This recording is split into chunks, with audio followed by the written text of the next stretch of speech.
John had always been a quiet observer in a world full of loud voices. But deep inside, he held a dream he barely shared with anyone: to be a public speaker. The irony wasn't lost on him. He dreamed of standing before crowds, inspiring them with stories, lighting a spark in others that had once dimmed in him. But when it came to actually speaking, his courage crumbled. At his first local event, a small community gathering, John signed up for a 5-minute talk. His heart pounded as he stepped up. He had rehearsed endlessly in his room, but standing before the real audience, his hands trembled, his voice cracked, and words evaporated from his mind. Silence swallowed the room, and shame wrapped tightly around his chest. He mumbled a few incoherent lines and rushed off stage, red-faced and devastated. People offered polite claps, but he knew the truth was a failure. He sank into a corner chair in the audience and watched others speak with the confidence he wished he had. How did they make it look so easy? Doubt whispered cruel thoughts. You're not made for this. Some people just don't have it. His dream started to fade, clouded by the storm of a single failure. He felt like a fraud, a dreamer who'd aimed too high. He looked at the stage one last time and told himself, maybe it's just not meant for me. But what he didn't know was that someone had been watching. Someone who had seen more than just his trembling hands and failed words.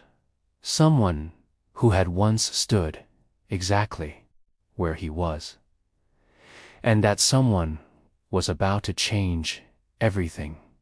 As John sat in silence, lost in a storm of regret, an elderly man made his way through the rows of folding chairs and sat beside him.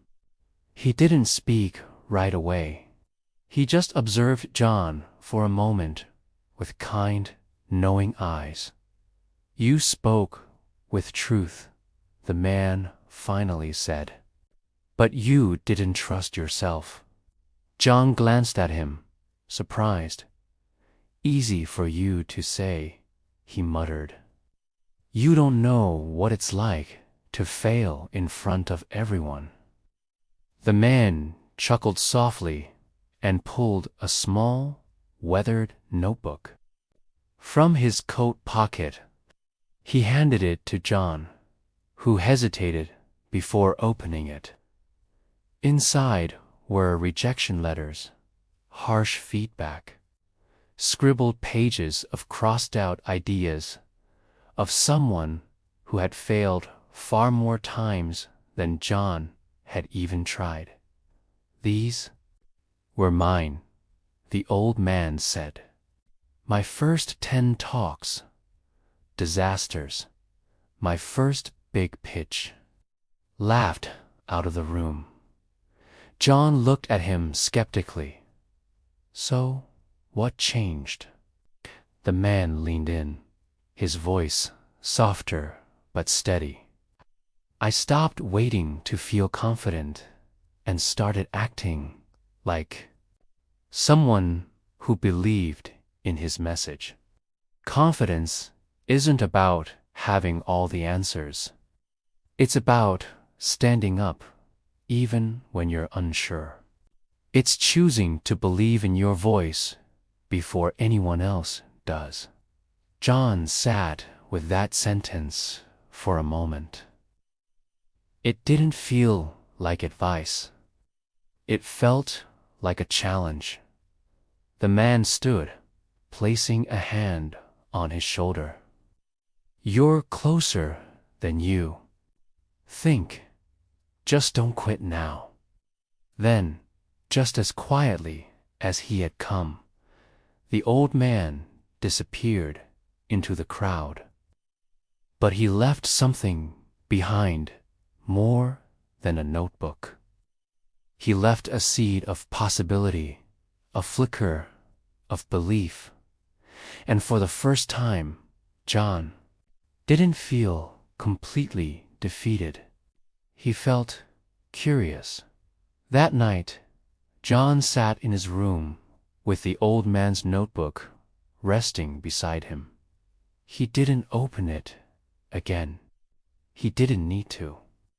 The words had already planted something new in him, something fragile, but alive. He stood in front of the mirror, hesitated, then began to speak. His voice was shaky at first, his posture slouched. But this time, he wasn't practicing to impress anyone. He was practicing to believe in himself. Day by day, he returned to the mirror. He focused on breathing evenly. He stared into his own eyes and tried to speak as if he were worthy of being heard. Not perfect, just worthy. Then he invited a friend to listen. Just one. He told his story again, nerves pulsing under his skin. But the friend smiled and said, "You're onto something. You just don't see it yet." So John kept going. He joined a small speaking circle. The first time he stood up, his palms were sweaty. But he didn't run. He spoke. And though it wasn't flawless, it was real. He began to see that confidence wasn't something waiting on the other side of success. It was something built through action, layer by layer. It grew each time he showed up, even when fear was still present. By the end of the month, John wasn't just repeating words. He was sharing ideas. His voice still trembled sometimes, but his belief in his message was stronger than the fear that once silenced him. What he realized was this: you don't wait for confidence. You create it. And so, every day, he did one word at a time. Months later, John stood backstage at the same event where he had once failed. But this time, everything felt different. The fear was still there, but it was quiet, manageable. It didn't own him anymore. He stepped onto the stage, looked out over the small crowd, and took a breath, not to calm his nerves, but to connect. Then he spoke. He told them the story of his failure, not as a defeat, but as a beginning. He spoke honestly about fear, shame, and that stranger in the crowd who changed his life with a simple truth: confidence is a decision, not a reward. The room was silent, not because he was nervous, but because they were listening, really listening. When he finished, the applause wasn't thunderous, but it was heartfelt. He saw eyes lit with understanding. A few people even came up to thank him. One said, "I thought I was the only one who felt that way." That was the moment John understood something even deeper. Confidence wasn't about shining brighter than others, it was about making others feel like they could shine too. From there, John's opportunities grew. Invitations, workshops, keynotes. But he never forgot where it started. A trembling voice, a quiet stranger, and a choice to believe. He wasn't perfect. He still stumbled. But now he knew how to keep moving. He had learned to turn fear into flow. Years passed, and John became one of the most respected speakers in the country. His voice was calm, strong, and full of presence, but more than that, it was real. After one of his keynotes, a young man approached him, nervous, sweaty palms, uncertain eyes. John smiled. He knew this look. He had been this man. "I want to speak like you," the man said. John reached into his bag and pulled out something he always kept close, a worn notebook filled with his own fears and failures. He handed it over gently. "These were mine," he said, "and I thought I'd never get past them either."